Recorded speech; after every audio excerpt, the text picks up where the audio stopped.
حضرت ابراہیم اعظم رحمتullah علیہ کے پاس ایک نوجوان آیا، کہنے لگا حضرت گناہ کرتا ہوں، چھوڑ نہیں سکتا، ڈر بھی لگتا ہے اللہ تعالیٰ کی ذات سے اور اس کے عذاب سے، تو میں کیا کروں؟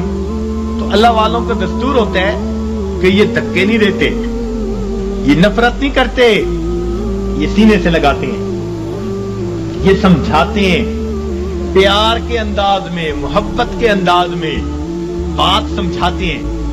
تو حضرت نے اسے کہا ہاں ہاں میں تجھے ایک ترکیب بتاتا ہوں۔ وہ بڑا خوش ہو گیا کہ حضرت مجھے ترکیب بتائیں کہ میں گناہ بھی کرتا رہوں اور عذاب سے بھی بچ جاؤں۔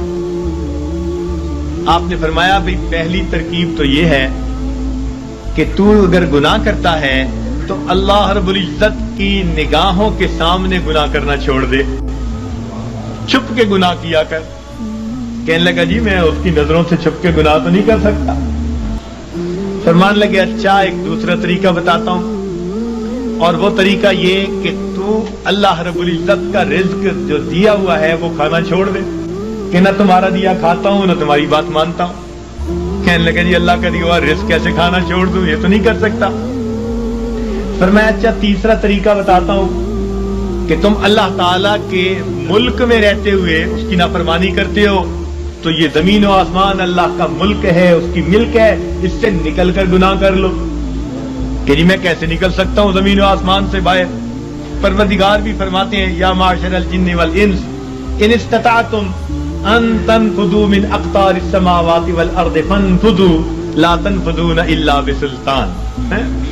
اور گڑھے کی مچھلیوں نکلو گے کسی دلیل سے نکلو گے۔ کدھر جاتے ہو؟ سنفرغ لکم ایھا الثقلان۔ اللہ اکبر، ایسا شاہانہ خطاب ہے جو ہلا کے رکھ دیتا ہے۔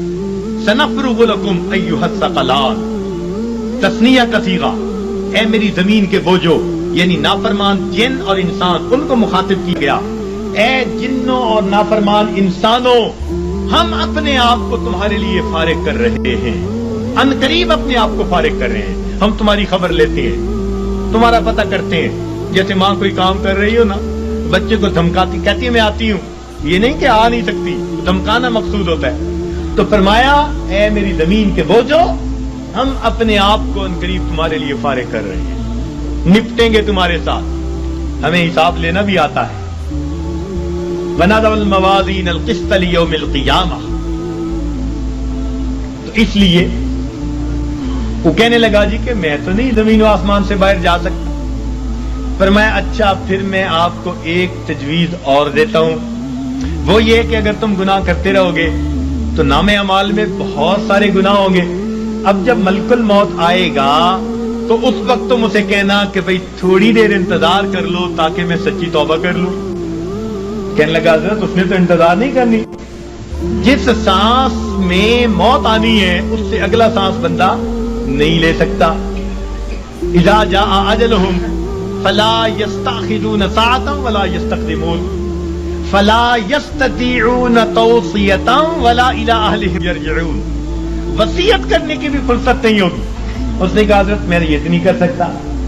فرمایا اچھا پھر ایک طریقہ اور بتا دیتا ہوں کہ جب تمہیں قبر میں لے جائیں گے اور منکر نکیر آئیں گے اور پوچھیں گے سوال و جواب، تو اس وقت منکر نکیر کو کہنا کہ میری قبر سے باہر نکل جاؤ۔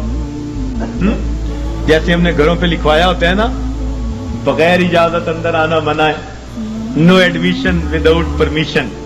تو تم بھی کہنا بھئی بغیر اجازت کیوں آئے؟ اس نے کہا جی وہ مجھ سے پوچھ کے تھوڑا آئیں گے۔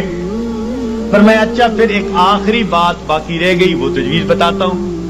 اس نے کہا کون سی؟ کہ قیامت کے دن جب تمہارے گناہ اللہ رب العزت کے حضور پیش کیے جائیں گے اور اللہ تعالیٰ تمہیں جہنم جانے کا حکم دیں گے اور فرشتے پکڑ کے لے جانے لگیں گے، تو ضد کر کے کھڑا ہو جانا میں نہیں جاتا۔ اس نے کہا حضرت فرشتوں کے سامنے میری کیا حیثیت ہے کہ میں کہوں میں نہیں جہنم میں جاتا؟ جب اس نے کہا میری کیا حیثیت ہے تو اس وقت فرمایا، اس وقت اس کو ٹھوکر لگائی۔ فرمایا کہ اے دوست جب تو ان میں سے کچھ بھی نہیں کر سکتا تو اپنے رب کی نافرمانی ہی کیوں کرتا ہے؟ اس نے کہا حضرت مجھے بات سمجھ آ گئی، آج کے بعد میں اپنے پروردگار کی نافرمانی نہیں کروں گا۔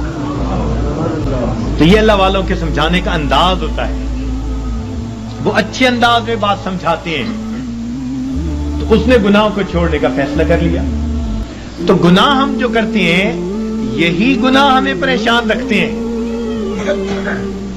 یاد رکھیے گناہوں کی وجہ سے ہی افراد مصیبتوں میں پڑتے ہیں اور قومیں مصیبتوں میں پڑتی ہیں, اور نیکی کے ذریعے اللہ رب العزت ان کو مصیبتوں سے نکالا کرتے ہیں.